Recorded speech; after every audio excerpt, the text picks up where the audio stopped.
is worth the love. I need to tell you that I miss you. 'Cause baby, I need you. There's no one else that I can live through. So call my name and fill me up. The sunken places worth the love. I need to tell you that I miss you. I see you in these faces now.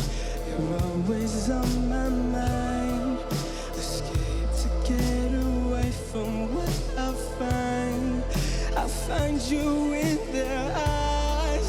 The night, the lights when they shine. When I feel alive. But inside, oh, I hope you still feel love. My girl, I miss you. I think about the things we've been through. So call my name and fill me up. The sunken places worth the love. I need to tell you that I miss you. 'Cause baby, I need you. There's no one else that I can live through. So call my name and fill me up. The sunken places worth the love. I need to tell you that I miss you.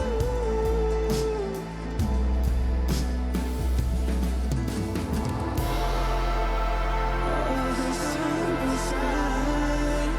So much wanted to let go.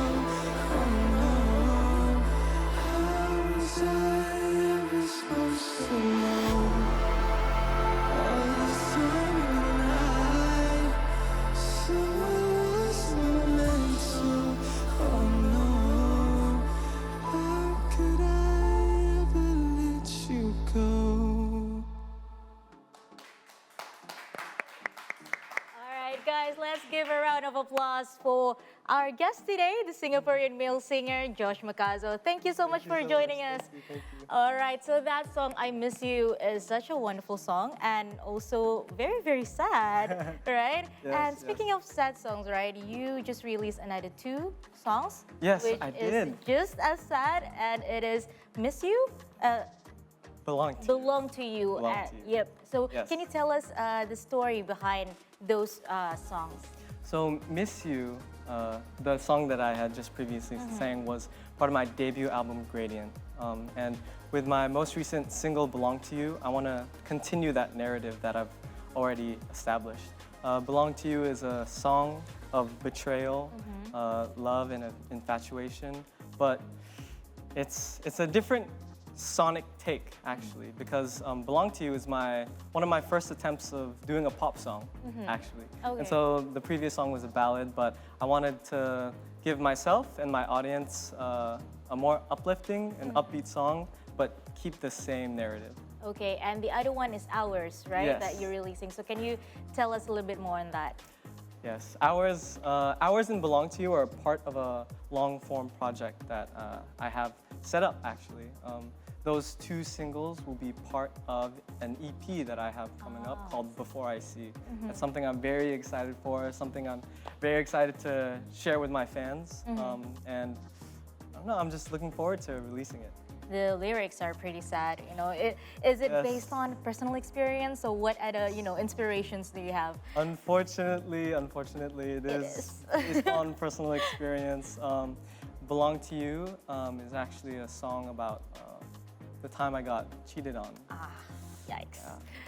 And, based on personal experience, it probably isn't easy, writing your own story. So can you tell us the story, the process behind writing the songs?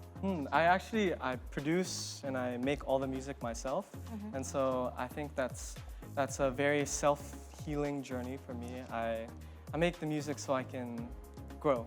It's like writing your own journal. Yes, is it? exactly. It's like journaling. It's like journaling. All right, and then in the music video hours, I noticed that you incorporated some, science fiction. The story. Yes, Is that part of your idea? Yes, actually. Before I got into music, I was actually into filmmaking. It's something that I studied for a bit, but then I realized that it's cheaper to make music, especially with all the film equipment. It's so expensive. And I think with all creatives, we just need a medium to express our emotions. And I thought that music was the best way for me to do that. I mean, you now can pursue both since you're now singing and you can also act at the same time. And, what kind of emotions? We know that it is a sad song, but how do you, think that your audience perceive the songs that you write? I hope that they can take away that, yes, they are sad songs, but the reason why I wanted to have a very uplifting melody for Belong to You and also for Ours is, you can be sad, but you don't always have to be. There's room for growth, Yep. And, you said that the song Belong to You has a more uplift pop feel to it. So can I perhaps hear a little bit of it? Of course. Yeah, sure. It goes like, if I open up my eyes and fight this feeling, I can change the truth. It's like that. Yeah. It sounds really nice. And you performed in Indonesia, right? Yes, at the ASEAN Festival in Bali. So how did you feel about that? It was not only my first time performing in Indonesia, but it was my first time performing overseas at all. And so I'm very grateful for it being in Bali. I think performing for ASEAN Music Festival was very eye-opening for me. Yeah. Was it different performing in your home country and then also performing overseas? Yes. How different is it? Can you share the Yes, experience with us? definitely. First of all, I think the heat was a lot more different. But other than that, I just felt more excited, more exhilarated to perform to an audience that I didn't know that could resonate with my music before. How was like the response from the fans? Oh, it was fun. It was fun, yeah? Yeah. Did you get to meet a lot of Indonesian fans here? Yes. Yep. And would you perhaps come back here later? Of course. I was actually born in Jakarta. Oh, yeah, I was really? born in Jakarta, Indonesia. And then you live in Singapore? Yes, I lived in Singapore for quite a bit. I was raised in Singapore, but this is my first time in a very, very long time to be back, and it's very exciting to be back. Do you still know some Indonesian words? Yes. Yeah? Selamat pagi. Selamat pagi. Machi, I know machi. Yeah. Okay, that's enough. All right. Yes.